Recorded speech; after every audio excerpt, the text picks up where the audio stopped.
This is chapter 18 of Charlotte's Web, The Cool of the Evening. In the cool of the evening, when shadows darkened the fairgrounds, Templeton crept from the crate and looked around. Wilbur lay asleep in the straw. Charlotte was building a web. Templeton's keen nose detected many fine smells in the air. The rat was hungry and thirsty. He decided to go exploring. Without saying anything to anybody, he started off. "Bring me back a word," Charlotte called after him. "I shall be writing tonight for the last time." The rat mumbled something to himself and disappeared into the shadows. He did not like being treated like a messenger boy. After the heat of the day, the evening came as a welcome relief to all. The Ferris wheel was lighted now. It went round and round in the sky and seemed twice as high as by day. There were lights on in the midway, and you could hear the crackle of the gambling machines and the music of the merry-go-round and the voice of the man in the Beano booth calling numbers. The children felt refreshed after their nap.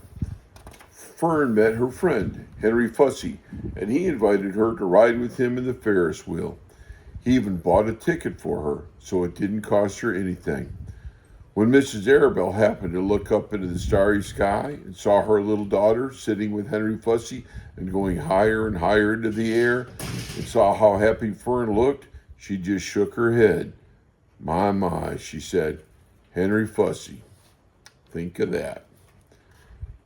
Templeton kept out of sight. In the tall grass behind the cattle barn, he found a folded newspaper. Inside it were leftovers from somebody's lunch: a deviled ham sandwich, a piece of Swiss cheese, part of a hard-boiled egg, and the core of a wormy apple. The rat crawled in and ate everything. Then he tore a word out of the paper, rolled it up, and started back to Wilbur's pen. Charlotte had her web almost finished when Templeton returned, carrying the newspaper clipping.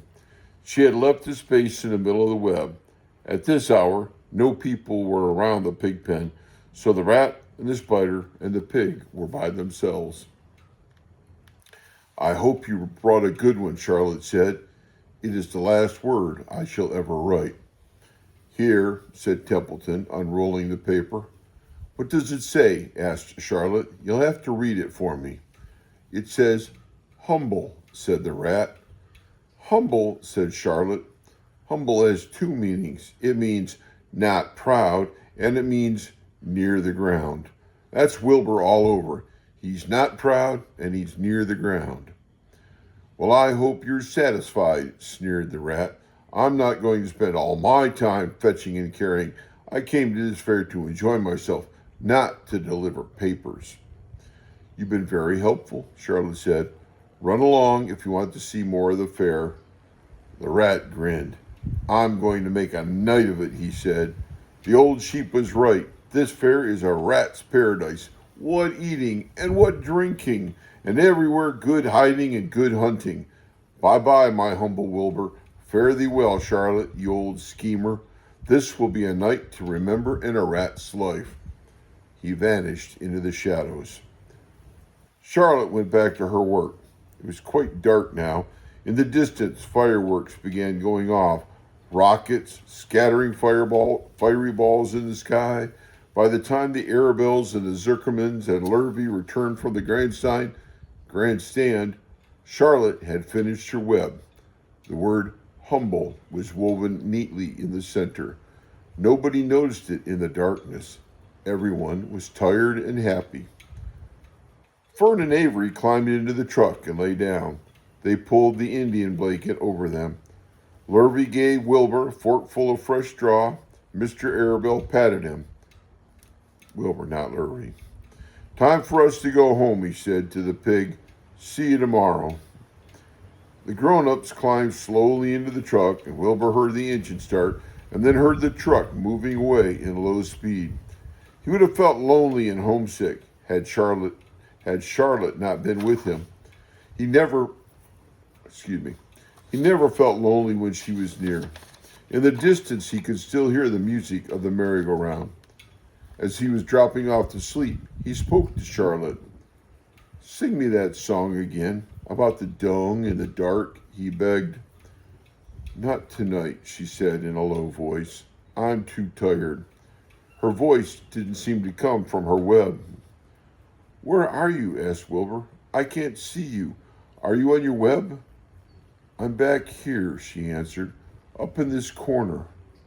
Why aren't you on your web? Asked Wilbur. You almost never leave your web. I've left it tonight, she said. Wilbur closed his eyes. Charlotte, he said after a while, do you really think Zuckerman will let me live and not kill me when the old cold weather comes? Do you really think so? Of course, said Charlotte. You are a famous pig and you are a good pig. Tomorrow you will probably win a prize. The whole world will hear about you. Zuckerman will be proud and happy to own such a pig. You have nothing to fear, Wilbur. Nothing to worry about. Maybe you'll live forever. Who knows? And now, go to sleep. For a while there was no sound. Then Wilbur's voice. What are you doing up there, Charlotte? Oh, making something, she said. Making something, as usual. Is it something for me? Asked Wilbur. No, said Charlotte.